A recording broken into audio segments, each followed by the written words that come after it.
تو بس جزائیں ہوتی ہیں، رب کی انمول عطائیں ہوتی ہیں، کمال جنت کر کے خدمت ملتی ایک بار مائیں ہوتی ہیں، سلامت سایہ جب تک دنیا میں قبول سب دعائیں ہوتی ہیں۔ ایک دفعہ ایک عورت کا بچہ گم ہو گیا، وہ اسے قافلے میں ڈھونڈتی پھر رہی تھی، وہ ایک آدمی سے بچے کے بارے میں پوچھتی، آخرکار اس کا کھویا ہوا جگر مل گیا۔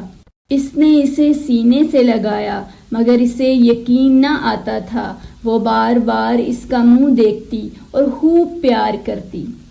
ہر شخص اس کیفیت سے متاثر ہو رہا تھا۔ اس وقت آپ صلی اللہ علیہ وآلہ وسلم صحابہ سے مخاطب ہوئے اور فرمایا، کیا خیال ہے تمہارا، یہ عورت اپنے بچے کو آگ میں ڈال سکتی ہے؟ سب نے عرض کیا، نہیں، ہرگز نہیں کر سکتی، کیونکہ اسے اپنے بیٹے سے بے پناہ محبت ہے۔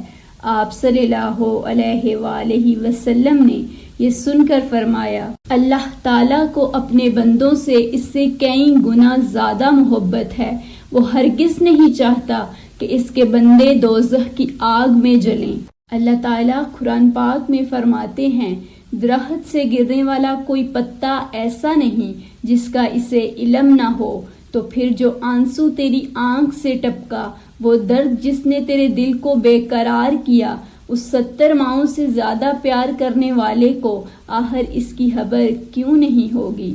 بس بھروسہ رکھو اور صبر کرتے رہو۔ اللہ کی محبت کے سوا ہر محبت کو زوال ہے۔ اللہ کی محبت کے علاوہ دنیا کی کوئی محبت سچی نہیں۔ انسان کا سب سے مضبوط رشتہ اللہ سے ہے۔ اللہ اصلیت دکھا دیتا ہے، ہر رشتے کی، ہر محبت کی، ہر سہارے کی۔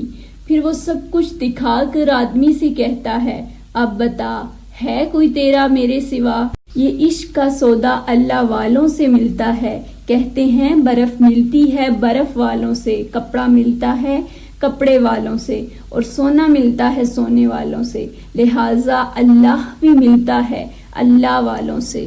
اللہ والوں کی صحبت میں چند دن زندگی گزار کر دیکھیں، دل کی کیفیت کیا ہوتی ہے، خود بخود اللہ کی محبت دل میں بڑھے گی۔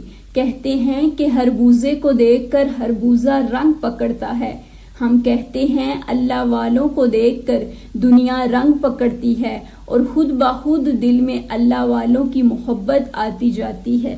زندگیوں میں اللہ کی محبت لانے کے لیے سبحان اللہ، ماشاء اللہ، جزاک اللہ اور الحمدللہ کا زیادہ سے زیادہ استعمال کریں، تاکہ ہر بات میں اللہ کا ذکر لاؤ گے تو ہر کام آسان ہو جائے گا انشاءاللہ۔